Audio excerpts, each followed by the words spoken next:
யோர்தானை கடந்து அவர் பலத்தால் எரிகோவை தகர்த்து அவர் துதியார். இயேசுவின் நாமத்தில் ஜெயமெடுத்து என்றென்றுமாய் வாழ்வோம்.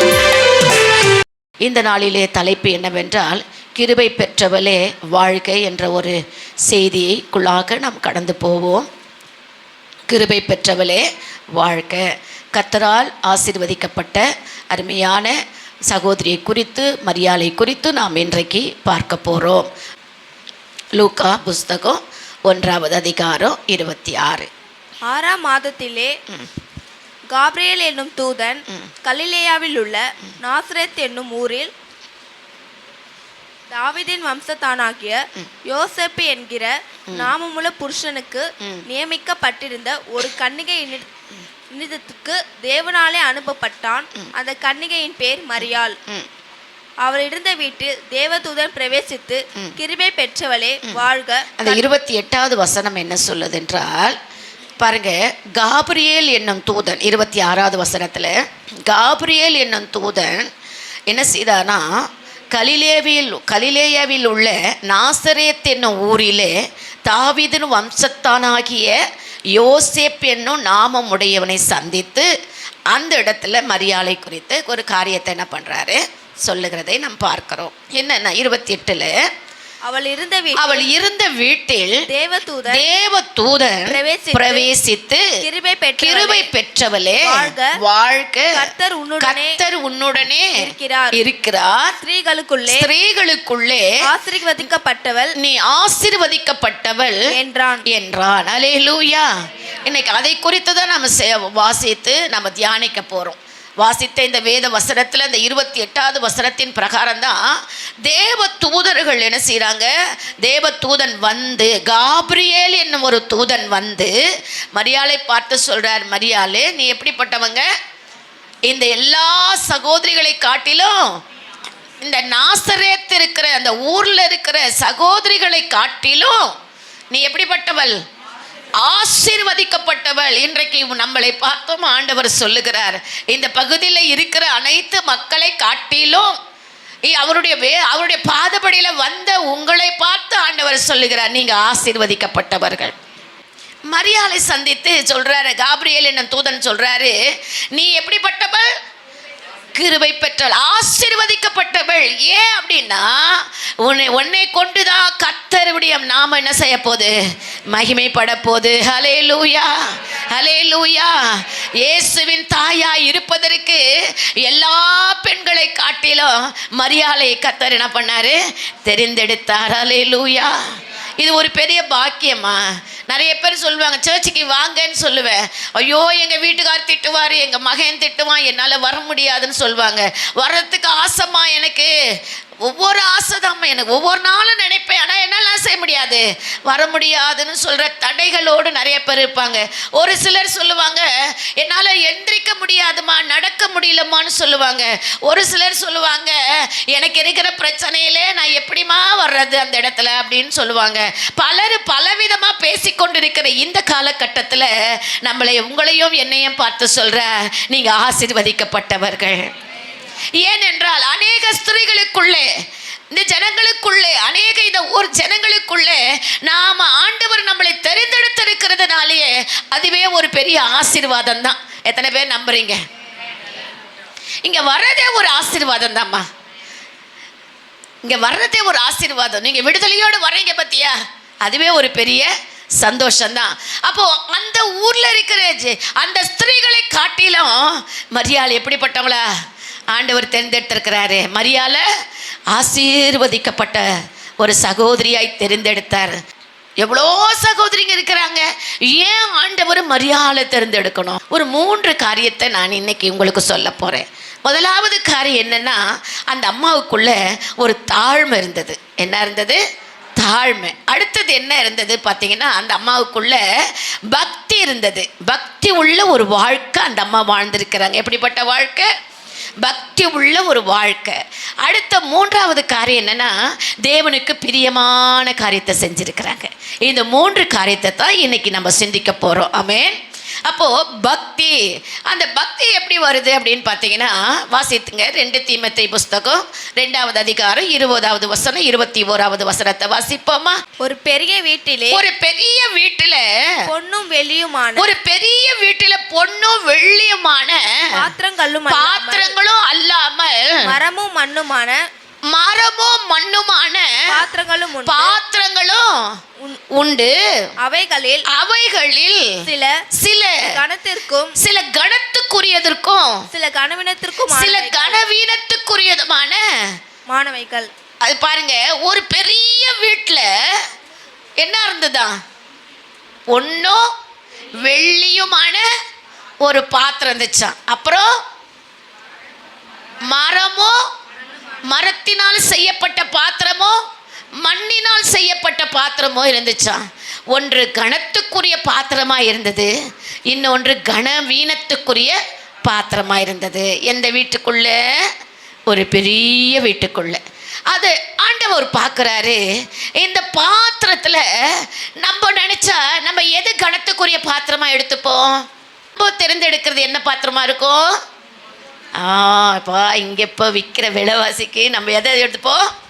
அப்பாப்பா கொஞ்சம் நமக்கு பொண்ணு கிடைச்சா போதும்பா, அதை வச்சே என்ன பண்ண. பெரியவங்க சொல்லுவாங்க, மண்ணையும் பொண்ணையும் என்ன செய்ய வச்சிரு, பின்னுக்கு என்ன செய்யும்?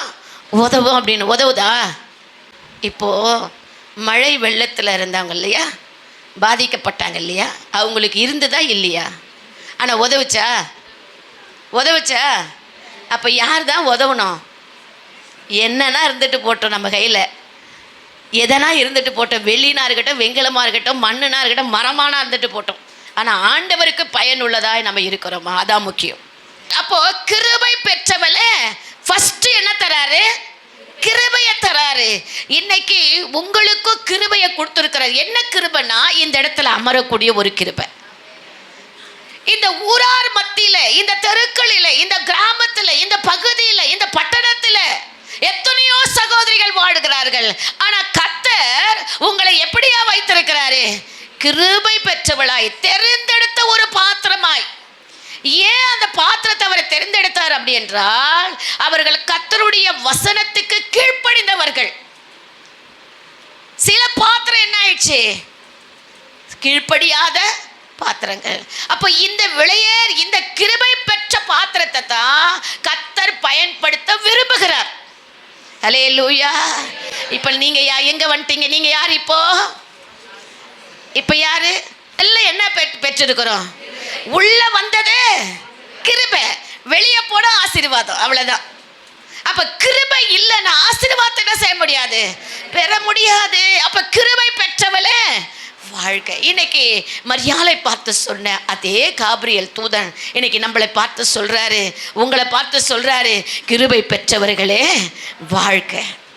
கிருபை பெற்ற பாத்திரங்கள். ஏன்னா ஆண்டவருடைய வசனத்தை விட்டு விலகாத ஒரு பாத்திரமாய் கர்த்தர் நம்மளை வைத்ததுனாலதான் இன்னைக்கு நம்மளை கொண்டு அவருடைய மகிமையை வெளிப்படுத்துவதற்காக தான் ஒரு கிருபை பெற்ற ஒரு பாத்திரமாய் கர்த்தர் நம்மளை மாத்திருக்கிறார். அல்லேலூயா.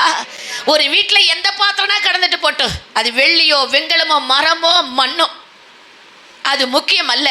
ஆனால் அது கணத்துக்குரிய பாத்திரமாக இருக்கணும்னு சொன்னால், அந்த கணத்துக்குரிய பாத்திரமாக நீங்களும் நானும் இருக்க வேண்டும். அப்படி இருக்கும்பொழுது தான் கர்த்தர் அந்த பாத்திரத்தை என்ன செய்கிறாரு? பயன்படுத்துகிறாரு. ஹல்லேலூயா. ஃபஸ்ட்டு தாழ்மை. நல்லா யோசிங்க. தாழ்மை, அப்புறமா தான் பக்தி உள்ள வாழ்க்கை, அதுக்கப்புறமா தான் தேவனுக்கு பிரியமாக வாழ்ந்திருக்கிறாங்க. தாழ்மைக்குள்ளே வந்துருமோ. ஒரு மனுஷனுக்குள்ள, கிருபை பெற்றவளுக்குள்ள என்ன இருக்கணும்? தாழ்மை இருக்கணும். அந்த தாழ்மை இல்லைன்னா அந்த கிருபை நம்மளை விட்டு என்ன செஞ்சிடும்? விலகிடும். அப்போது அந்த அம்மாவுக்குள்ள முதல்ல இருந்த காரியம் தாழ்மை. நீதிமொழிகள் 3வது அதிகாரம் 34வது வசனத்தை எடுத்துக்கோங்க. நீதிமொழிகள் 3:34. இது நமக்கு நல்ல மனப்பாடமா தெரிந்த வசனம் தானே. இகழ்வோரை அவர் இகழ்கிறார், அவர் இகழ்கிறார். தாழ்மை உள்ளவருக்கோ கிருபை அளிக்கிறார். அப்போ நாசரேத் என்ற ஊரில் தேவதூதனால் அனுப்பப்பட்ட காபிரியேல் சொல்றார், மரியாதை பார்த்து சொல்றார், கிருபை பெற்றவளே வாழ்க. இந்த உலகத்தில் இருக்கிற மனிதர்களை காட்டில இன்றைக்கு வந்த நாம் எல்லாருமே கிருபை பெற்றவர்கள். அதனால தான் சொல்றாரு, இகழ்வோரை அவர் இகழ்கிறார், தாழ்மை உள்ளவருக்கோ கிருபை அளிக்க. உங்களை பார்த்தார், உங்களுடைய தாழ்மையை பார்த்து தான் கர்த்தர் இந்த பகுதியில் இந்த இடத்துல உங்களை கொண்டு வந்திருக்கிறார். அடுத்த ஒரு வசனத்தை வாசித்து பாருங்க. அந்த அம்மாவுக்குள்ள இருந்த தாழ்மை. யாக்கோப்பு 4:6 வாசிங்க. யாக்கோப்பின் புஸ்தகம் 4:6. அவர் அதிகமான கிருபையை அளிக்கிறாரே. ஆதலால் தேவன் பெருமை உள்ளவர்களுக்கு எதிர்த்து நிற்கிறார், தாழ்மை உள்ளவனுக்கோ கிருபை அளிக்கிறார். ஹல்லேலூயா. பாருங்க, அங்க சொன்னாரு இகழ்வோரை அவர் இகழ்கிறார், தாழ்மை உள்ளவனுக்கோ கிருபை அளிக்கிறார். இந்த வசனம் என்ன சொல்லுகிறது? பாசிமா, அதிகமான கிருபையை அளிக்கிறாரே. பாருங்க, இந்த இடத்துல என்ன சொல்றாரு? அதிகமான கிருபை அளிக்கிறாரே. ஆதலால் தேவன் பெருமை உள்ளவளுக்கு எதிர்த்து நிற்கிறார், தாழ்மை உள்ளவனுக்கோ கிருபை அளிக்கிறார். அப்ப அதிகமான கிருபையை பெற்றுக் கொள்ளுகிறவர்கள் யாரு? இப்போ நீங்க தானே. யார் அதிகமான கிருபையை பெற்றவங்க? தாழ்மை உள்ளவர்கள். அப்போ நமக்கு தான் அதிகமான கிருபையை தராரு, அதிக நன்மைகளை தராரு, நாளுக்கு நாள் உயர்த்துறாரு, வருஷம் உயர்த்துறாரு, ஒவ்வொரு நாளும் நம்மளை உயர்த்தி கொண்டே இருக்கிறாரு. நம்முடைய தாழ்மையை பார்த்து அதிகமான கிருபையை அளிக்கிறாரு. அதனால தான் அவர் சொல்றாரு, தாழ்மை உள்ளவனுக்கோ கிருபை அளிக்கிறார், பெருமை உள்ளவனுக்கோ எது. ஏன்னா அந்த கிருபையை பெற்ற பிறகு நம்மளுக்குள்ள அந்த தாழ்மை இல்லை அப்படின்னு சொன்னா அந்த பெருமையை குறித்து அவர் என்ன செய்யறார்? எதிர்த்து நிற்கிறவராக இருக்கிறார். அந்த அம்மாவுக்குள்ள இந்த தாழ்மை இருந்தது, அந்த அம்மாவுக்குள்ள பெருமை.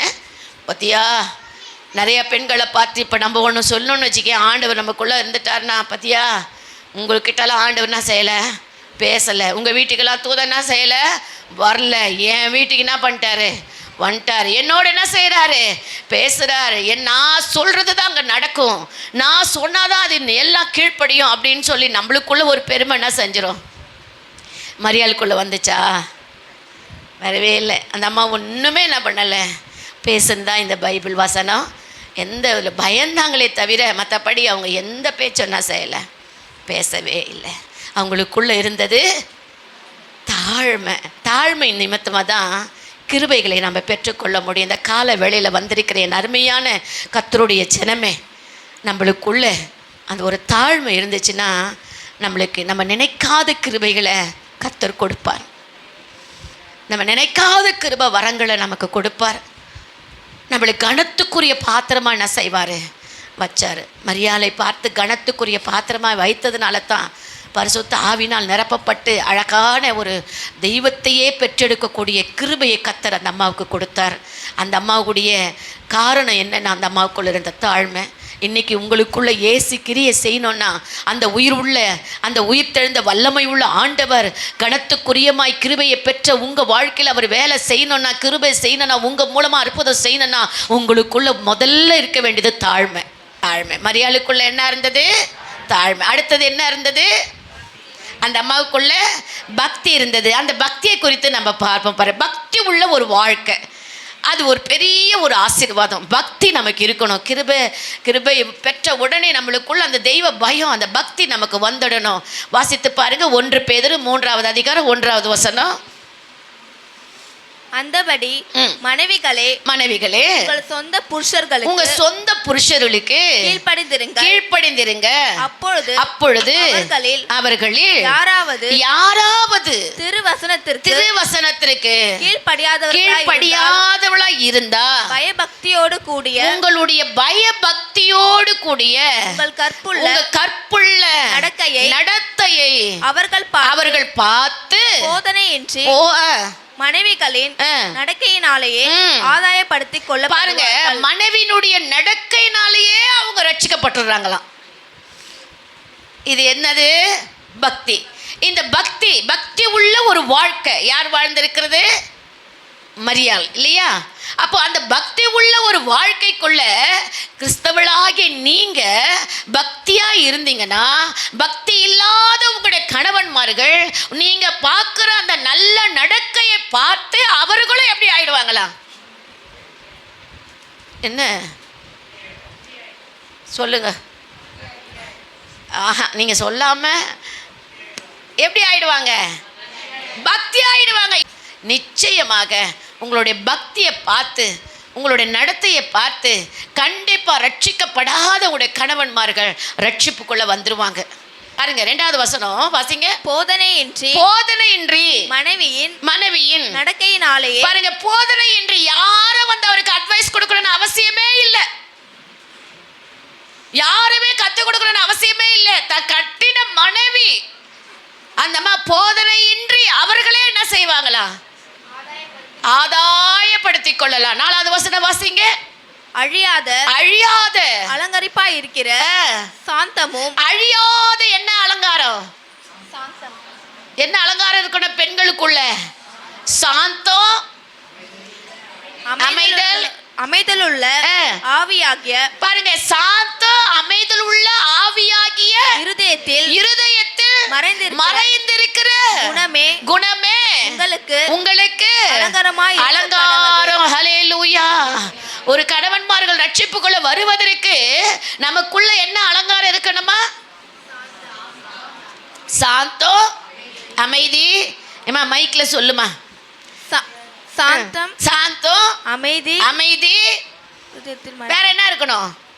இருதயத்தில் மறைந்திருக்கிற குணமே. இருதயத்தில் மறைந்திருக்கிற குணமே உங்களுக்கு அலங்காரம். ஹல்லேலூயா. இந்த குணம் நமக்கு இருந்தாவே ரட்சிக்கப்படாத கணவன்மார்கள் என் ரட்சிப்புக்குள்ள வந்துடுவாங்க. மரியாள் இடத்துல இயேசுப்பா பிறந்ததுனால தான் மரியாள் ஒரு கனத்துக்குரிய பாத்திரமாய் கர்த்தர் அவங்கள மாற்றினார். எல்லாரும் அவங்கள கையெடுத்து கும்பிடக்கூடிய ஒரு பக்தியுள்ள ஒரு பாத்திரமாய் தேவன் அவங்கள என்ன பண்ணார்? அவங்க தெய்வம் கிடையாது, அப்படி மாறிடாதீங்க, தெய்வம் கிடையாது. ஆனால் அவங்க எப்படிப்பட்ட ஒரு பாத்திரம்? எப்படிப்பட்ட ஒரு பாத்திரம்? கனத்துக்குரிய ஒரு பாத்திரம். ஏன்னா அந்த அம்மா கிட்ட இருந்த தாழ்மை, அந்த அம்மா கிட்ட இருந்த தெய்வ பக்தி, அந்த பக்தியும் அந்த தாழ்மையும் நமக்குள்ளே வந்துருச்சுனாவே நம்மளை பார்த்து கூட எல்லாரும் என்ன செய்வாங்க? ஐயோ, உங்களுக்கு கும்பிடணும் போல இருக்குதுமா. உங்களுக்குள்ளே இருக்கிற நடத்தை, உங்களுக்குள்ளே இருக்கிற தாழ்மை, உங்களுக்குள்ளே இருக்கிற பக்தி, உங்களுக்குள்ளே இருக்கிற வைராக்கியம், அதுதான் உங்களுக்கு எப்படி இருக்குது? அலங்காரமாக இருக்குது. அப்படிப்பட்ட கிருபையை கர்த்தர் நமக்கும் என்ன செஞ்சுக்கிறாரு? கொடுத்துருக்கிறார் இல்லையா? அந்த கிருபைக்குள்ளே நம்ம எல்லாரும் என்ன செஞ்சோன்னா வந்துடணும். இதுதான் தேவன் இன்னைக்கு நமக்கு கற்றுக் கொடுக்கிறார். பரிசுத்தம் உள்ளவளாய் பக்தி உள்ள நடத்தையை கொண்டு சாந்தமும் அமைதலும் உள்ள அந்த ஆவியை கர்த்தர் நமக்கு எல்லாருக்கும் என்ன செஞ்சுருக்கிறாரு? கொடுத்துருக்கிறார். அது மாத்திரமல்ல, தம்முடைய வார்த்தையை அவருடைய பிடிச்சாங்க, கட்டி அந்த எப்படி சொல்கிறது, அவருடைய வார்த்தையை பிடிச்சிட்டாங்க. அவருடைய வார்த்தை நிமித்தமாக தான் அவருடைய கணவனை கூட உங்களால் என்ன செய்ய முடியும்?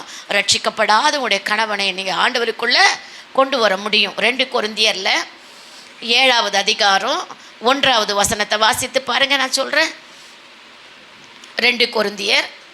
இப்படிப்பட்ட வாக்குத்தத்தங்கள் நமக்கு உண்டாயிருக்கிறபடியால் பிரியமானவர்களே மாம்சத்திலும் ஆவியிலும் உண்டான எல்லா அசுத்தங்களும் நீங்க நம்மை சுத்திகரித்துக் கொண்டு பரிசுத்தமாக்குங்க. மாம்சத்திலும் சரீரத்திலும் உண்டான எல்லா அசுத்தத்தையும் என்ன பண்ணிடணும்? நீக்கி நம்மள என்ன பண்ணிடணும்? சுத்திகரித்து பரிசுத்தமாக்குதலை தேவ பயத்தோடு நம்ம என்ன செஞ்சோம்? பூரணப்படுத்திடணும். அப்படி நம்முடைய சரீரங்களை எப்படி இருக்கணும்? கர்த்தருக்கு பிரியமானதா மாத்திடணும். நம்முடைய சரீரங்களை கடவுளுக்கு பிரியமான ஒரு பக்தி வைராக்கியமானவர்களாய் நம்ம மாற்றணும். ஒரு பெரிய வீடு இருக்கட்டும், அந்த வீட்டுக்குள்ள நிறைந்த ஆசீர்வாதங்கள் இருக்கட்டும், நல்லது. ஆனா அந்த கனத்துக்குரிய பாத்திரமாய் நீங்க இல்லை அப்படின்னு சொன்னா பரலோக ராஜ்யத்துக்கு என்ன செய்ய முடியாது? போக முடியாது. அப்ப நீங்க ஆசைப்பட வேண்டியது எதுக்கு ஆசைப்படணும்? ஆத்மா ஆதாயம் செய்வதற்கு ஆசைப்படணும் என்பதை தான் கர்த்தர் இன்னைக்கு வெளிப்படுத்துகிறார். மரியாளை கொண்டு நாசரேத் என்ற ஊரில் எத்தனையோ சகோதரிகள் இருக்க, மரியாளை தெரிந்தெடுத்த தேவன் அதே போலதான் இந்த கக்கர் நகர்ல இந்த பகுதியை நம்ம சுற்றி வாழ்கிற ஜனங்கள்ல எத்தனையோ கோடி மக்கள் இருக்காங்க. ஆனா சிலராய் நம்மளை கொண்டு வந்த ஆண்டவர் எப்படி நம்மளிடத்துல அந்த கிருபையை கர்த்தர் கொடுத்திருக்கிறார், நம்மளுக்குள்ள அந்த தாழ்மையை சொல்லி கொடுத்திருக்கிறார். நம்மளை கனத்துக்குரிய பாத்திரமாய் வைப்பதற்கு அவர் விரும்புகிறார். இந்த கனத்துக்குரிய பாத்திரம் அந்த கணவன்மார்களை ரட்சிப்புக்குள்ள கொண்டு வரணும்னா உங்களுக்குள்ள ஒரு வைராக்கியம் வரணும். எதற்கோ வைராக்கியம் வருது, எதற்கோ தீர்மானத்தை எடுக்கிறோம். இன்னைக்கு இதை நான் என்ன பண்ணிடணும், செஞ்சிருவேன். இன்னைக்கு இந்த தேவைகள் என்ன ஆகணும், சந்திக்கப்படணும். அழுவுறோம், புலம்புறோம், ஓடுறோம், ஒடியாரோம், எங்க கேட்கணும், என்ன செய்யலாம், எங்க போனா உதவி கிடைக்கும், எப்படி கிடைக்கும் என்பதை அங்கலாய்க்கிறோம் இல்லையா? அங்கலாய்க்கிறது உண்மையா இல்லையா? அங்கலாய்க்கிறோம், அழுகிறோம், புலம்புறோம், ஓடுறோம், ஒடியாரோம், யார் தருவாங்கன்னு. ஆண்டவரே, யார் இடத்துல போறது, எங்க போறது, எப்படி கிடைக்கும், இந்த அவமானத்திலிருந்து, இந்த தேவையிலிருந்து எனக்கு அற்புதம் செய்கப்பான்னு அங்கலாய்க்கிறோமே. ஏன் ஆண்டவரே இந்த வருஷம் முடியறதுக்குள்ள என் கணவனை ஒரு அற்புதத்தை செய்கன்னு ஏன் அங்கலாய்க்கல? அந்த ஜெபம் ஏன் இல்லாம போகுது? அந்த வைராக்கியம் ஏன் இல்லாம போகுது? உங்களுடைய நல்ல நடத்தையில தான் ரட்சிப்பு கிடைக்குமா? வாசிச்சம் இல்லையா? வேதம் என்ன சொல்லுது? உங்களுக்குள்ள என்ன இருக்கணும்? உங்க கணவன்மார்கள் வரத்துக்கு நீங்க எப்படி இருக்கணும்? யார போதகப்படணும்னு அவசியம் இல்லை. உங்களோட நல்ல நடத்தையினாலேயே, உங்களுடைய காரியத்தினாலேயே அவர்கள் மாற்றப்படுவார்கள். நம்புறவங்க அல்லேலூயா சொல்லுங்க. அல்லேலூயா. நிச்சயம். இன்னைக்கு எத்தனை சகோதரிகள் மாற்றி இருக்கிறாங்க தெரியுமா தன்னுடைய கணவன்மார்களை? நீங்களும் அதுல ஒருவரா இருக்கிறீங்க. இன்னும் சிலரால முடியல அப்படின்னா உங்களோட நல்ல நடத்தை, அந்த பொறுமை, அந்த தாழ்மை, அந்த ஆடையாய் அணிந்த ஒவ்வொருவரும் அந்த கிருபைக்குள்ள நடத்துனீங்கன்னா கண்டிப்பாக ஒருவேளை ரட்சிக்கப்படாத கணவனோ ரட்சிக்கப்படாத மனைவிகளோ அடுத்த வருஷம் கிருபையாய் நமக்கு ஆண்டவர் வருகை தாமதமானால் ஒரு தீர்மானம் செய்யுங்க. என் கணவரையோ என் மனைவியோ நான் ஆண்டவரிடத்தில் கொண்டு வருவேன், என்னுடைய நடத்தையில் நான் கொண்டு வருவேன், என் பரிசுத்தத்தில் நான் கொண்டு வருவேன், என் உண்மையில் நான் கொண்டு வருவேன், என்னுடைய பேச்சில் நான் கொண்டு வருவேன், என்னுடைய நல்ல ஆடையாய் அணிந்திருக்கிற என் தாழ்மையை அதனால் நான் கொண்டு வருவேன். விசுவாசிக்கிறவங்க அல்லேலூயா சொல்லுங்க. இதுதான் ஆண்டவருக்கு நீ செய்கிற ஒரு சவால். மூன்றாவது காரியமாக என்ன சொன்னேன்? தேவனுக்கு பிரியமானமாய் என்ன செஞ்சாங்க? வாழ்ந்தார்கள். எபிரேயர் புஸ்தகம் 12வது அதிகாரம் 28வது வசனம் வாசிங்க. எபிரேயர் 12:28. ஆதலால் அசைவில்லாத ராஜ்யத்தை பெறுகிறவர்களாகிய நாம் பயத்தோடும் பக்தியோடும் தேவனுக்கு பிரியமாய் ஆராதனை செய்யும்படி கிருபையை பற்றிக்கொள்ள கடவோ. ஹல்லேலூயா, ஹல்லேலூயா. தேவனுக்கு எப்படிப்பட்ட ஆராதனை செய்யணும்? பிரியமான ஆராதனை செய்யணும். எப்படிப்பட்ட ஆராதனை? பிரியமான ஒரு ஆராதனை. தேவனுக்கு பிரியமா இருக்கணும். நம்முடைய ஆராதனை எப்படி இருக்கணும்? தேவனுக்கு பிரியமா இருக்கணும். பிரியமா இருக்குதா? தேவனுக்கு பிரியமா இருக்குதா நம்முடைய ஆராதனை? கர்த்தரோடு மகிமைப்படுறாரா? அமைதியாவே இருக்கீங்களே. உங்களுக்குள்ள ஆவியானவர் உற்சாகப்படுத்தாமல் அல்லேலூயா கூட என்ன பண்ண முடியாது, சொல்ல முடியாது. பிரியமான ஒரு ஆராதனையாக இருக்கணும். கர்த்தருக்கு பிரியமான காரியத்தை நம்ம செய்யணும். ஏன்னா நம்மளை எப்படி இருக்கிறாரு? கிருபை கொடுத்துருக்கிறார். அந்த பிரியமான காரியத்திலேயே எத்தனை காரியம் இருக்குது பார்த்தீங்களா? ஒன்னொன்று வாசிமா. மீண்டும் வாசிப்போம். ஆதலால் அசைவில்லாத என்னதுமா? அசைவில்லாத ராஜ்யத்தை பெறுகிறவர்களாகிய அசைவில்லாத ராஜ்யத்தை நம்ம சுதந்தரிக்க போறோம். அந்த பரலோக கிருபையை கர்த்தர் நமக்கு கொடுத்திருக்கிறார். அசைவில்லாத ராஜ்யத்தை நம்ம ஒவ்வொருவரும் சுதந்தரிக்கிறவர்களா இருக்கிறபடினால்தான் நம்மளை பார்த்து சொல்றாரு. என்ன சொல்றாரு? நாம் பயத்தோடும் பக்தியோடும் தேவனுக்கு பிரியமாய் ஆராதனை செய்யணும். பயத்தோடு பக்தியோடு தேவனுக்கு பிரியமான ஆராதனை செய்யணும். ஆராதனைன்னா ஒரு பயம் இருக்கணும். கண்ணை திறந்து பார்க்குறதோ, கை தட்டுன்னு பாஸ்டமா சொல்லக்கூடாது, அலுவலியா சொல்லணும் சொல்லக்கூடாது. புரியுதா? பெரிய வீடு இருக்குதோ இல்லையோ, ஆனால் நம்முடைய பாத்திரம் கனத்துக்குரியதாக இருக்குது. அதை மட்டும் கவனிங்க, அதை மட்டும் யோசிங்க. நீங்கள் கனத்துக்குரியவளாக இருக்கிறீங்களா? நீங்கள் கடவுளுக்கு பிரியமானவளாக இருக்கிறீங்களா? உங்கள் மூலமாக யாராவது ரட்சிப்புக்குள்ளே வந்தார்களா? உங்கள் மூலமாக அற்புதங்கள் நடக்குதா? அதிசயங்கள் நடக்குதா? கர்த்தருடைய நாம உங்கள் இடத்துல மகிமைப்படுகிறதா? இன்னைக்கு மரியாதை வாழ்த்துறாங்க என்றால் ஏன்? மரியாதை இடத்துல இயேசு பிறந்தார். அதனால் அந்த பாத்திரம் கனத்துக்குரிய பாத்திரமாய் மாறியதுனால தான் இன்னைக்கு பேச முடிந்தது. அதே போல இன்றைக்கு உங்க பாத்திரங்களை, உங்களுடைய விசுவாச வாழ்க்கை கர்த்தருக்கு பிரியமாய் இருந்துச்சுன்னா அநேகரால பேசப்படுவீர்கள். அநேகர் உங்கள் மூலமா ரட்சிக்கப்படுவார்கள். யாரெல்லாம் என்னை வெறுத்தார்களோ, யாரெல்லாம் என்னை ஒதுக்கினார்களோ, யாரெல்லாம் என்னை அவமானப்படுத்தினார்களோ, யாரெல்லாம் எனக்கு விரோதமாய் எழுப்பினார்களோ, யாரெல்லாம் என்னை குறித்து முறுமுறுக்கிறார்களோ, யாரெல்லாம் என்னை வேதனைப்படுத்தினார்களோ, அவர்களுக்கு முன்பாக ஆண்டவரே மரியாதை பார்த்து காபிரியேல் தூதர் சொன்னாரே, கிருபை பெற்றவளே வாழ்க என்று. அதே போல கிருபை பெற்ற பாத்திரமா என்னை வைத்தபடினாலே அநேகருக்கு ஒரு ஆசீர்வாதமான பாத்திரமாய், ஒரு எடுத்துக்காட்டு உள்ள ஒரு பாத்திரமாய், ஒரு உபயோகமுள்ள பாத்திரமாய் கர்த்தர் என்னை மாற்றுவீராக, என் குடும்பத்தை மாற்றுவீராக, என் பிள்ளைகளை மாற்றுவீராக. இயேசுவின் நாமத்தினால் ஆவியானவரே நீ மாற்றும் அப்பா, நீர் மாற்றும், நீர் மாற்றும் ஆண்டவரே.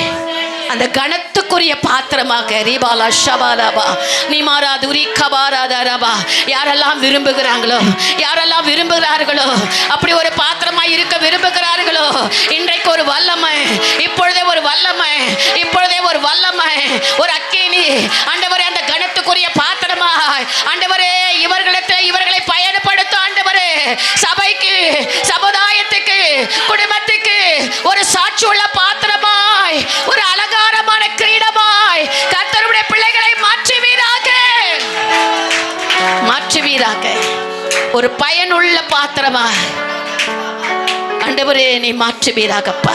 நல்ல ஆரோக்கியம் ஆண்டவரே, ஒருவேளை வியாதி இருக்கமா அதை குறித்த பயம் நீங்கட்ட ஆண்டவரே. எங்க அப்பனாகி ஆண்டவர் உயிரோடு இருக்கிறீங்க. உயிர்த்தெழுந்த வல்லமை சரீரத்தில் இருக்கும் பொழுது சாத்தான் எந்த விதத்தில் தொந்தரவு செய்ய முடியாது ஆண்டவரே. அப்படி உயிர்த்தெழுந்த வல்லமை ஒவ்வொரு சரீரத்தில் இறங்கட்ட ஆண்டவரே. அப்படி உயிர்த்தெழுந்த வல்லமை இறங்கட்ட ஆவியானவரே, இயேசுவின் நாமத்தினால ராஜா பலவீனங்கள் நீங்கட்ட சுவாமி. இயேசுவின் நாமத்தினால சுகம் அளிக்கிற வல்லமை ஒவ்வொருவரையும் தொட்டருளோ ராஜா. பலவீனங்கள் நீங்கட்டும். நல்ல ஆரோக்கியத்தை கொடுங்க, நல்ல பலனை கொடுங்க, நல்ல சுகத்தை கொடுங்க, நல்ல விடுதலையை கொடுங்க, நல்ல ஆசீர்வாதங்களை கொடுங்க. கிருபை மற்ற நீ கொடுக்கிற தேவன் அல்ல, எங்களுக்கு ஆசீர்வாதத்தை கொடுக்கிறீர். மரியாதை பார்த்து சொன்ன அதே ஆசீர்வாதம் உங்க பிள்ளைகளுக்குள்ள வந்து இறங்கட்டும் ஆண்டவரே. நீ ஆசீர்வதிக்கப்பட்டவள்னு சொன்னீர் ஆண்டவரே. அப்படிப்பட்ட ஒரு ஆசீர்வாதத்தை நம்முடைய பிள்ளைகளுக்கு கொடுங்க ஆண்டவரே. அப்படியா நீ கொடுக்கறதுக்காக நன்றி செலுத்துற ஐயா. அப்பா இந்த நாளிலும் கூட கர்த்தாவே எங்கள் தேச பட்டணங்கள், கிராமங்கள், அழிந்து போகிற மக்களுக்காக நாங்கள் பாரப்படுகிறோம். கிருபையா ஆண்டவரே அவர்களை மீட்டெடுப்பீராக, அவளை மீட்டெடுப்பீராக. எங்களுடைய பட்டணங்களை, தேசங்களை, கிராமங்களை ஆண்டவரை மீட்டெடுப்பீராக. அழிந்து போற ஆத்துமாக்களை மீட்டெடுப்பீராக. பாவத்தில் விழுந்துகிற ஆத்துமாவை மீட்டெடுப்பீராக. நரகத்தை நோக்கி ஓடிக்கொண்டிருக்கிற மீட்டெடுப்பீராக. அப்பா கிறிஸ்தவர்களாக மாத்திரை இருந்தா போதாதுப்பா, கிறிஸ்துவாய்க்குள்ள இருக்கணும் ஆண்டவரே, உமக்குள்ளா இருக்கணும் ஆண்டவரே. அந்த பரிசுத்தமுள்ள ஒரு வாழ்க்கை, அந்த பக்தி உள்ள ஒரு வாழ்க்கையை, உமக்கு பிரியமான ஒரு வாழ்க்கையை கர்த்தர் ஒவ்வொருவரும் கடைபிடிக்க உதவி செய்யும். வந்தவர்கள் ஒவ்வொருவருக்கும் உதவி செய்யும். ஒருவேளை தேவையோடு இருக்கலாம் சுவாமி. ஒவ்வொரு நாளும் என் குடும்பத்தின் தேவைகள் எனக்கு இருக்குது, அது எனக்கு பெரிய போராட்டமாக இருக்குதுன்னு நினச்சி வந்திருக்கலாம். கர்த்தருடைய தேவைகள் அனைத்தையும் சந்தித்து இந்த மாதத்தில் அவருடைய கரங்களை, தொழிலை கடவுள் ஆசீர்வதித்து அவளுக்கு கர்த்தர் தானே அந்த ஆசீர்வாதத்தின் நிமித்தமாக அந்த குடும்பம் செழிப்பு சேமமாக இருக்க உதவி செய்யும். உம்முடைய நாமம் மகிமைப்படணும் ஐயா. ஒவ்வொரு குடும்பத்திலும் உம்முடைய நாமம் மகிமைப்படணும் அப்பா. ஒவ்வொரு குடும்பத்திலும் மகிமைப்பட உதவி செய்யுங்க ஆவியானவரே. அந்த நாளிலும் கூட கர்த்தாவே பிறந்த நாளையோ திருமண நாளையோ கொண்டாடுகிற நம்முடைய பிள்ளைகளை ஆசீர்வதியும். நம்முடைய பிள்ளைகளுக்கு தேவ கிருபை இருக்கட்டும் சுவாமி. விசேஷமாக ஆண்டவரே யாரெல்லாம் தங்களை பாத்திரத்தை ஒப்பு கொடுத்தார்களோ, பயனுள்ள பாத்திரமாய் நீ மாற்ற போறீர். ஒரு வித்தியாசத்தை நாங்கள் பார்க்க போகிறோம். அதற்காக நன்றி. தொடர்ந்து எடுத்து பயன்படுத்தும் உடைய மக்களை ஆசீர்வதியும் ஆண்டவரே. இந்த செய்தியை கேட்கிறவளை ஆசீர்வதியும் ஆண்டவரே. இதை ஆண்டவரே ஒளிபரப்பு மூலமாய் கேட்கிற மக்களை ஆசீர்வதியும். அவருடைய தேவைகள் எதுவாக இருந்தாலும் கர்த்தர் சந்தித்து அவளை ஆசீர்வதித்து வழி நடத்தும். இயேசுவின் நாமத்தினால் ஜெபிக்கிறேன் பிதாவே, ஆமேன். கர்த்தர் உங்களை ஆசீர்வதிப்பாராக, ஆமேன்.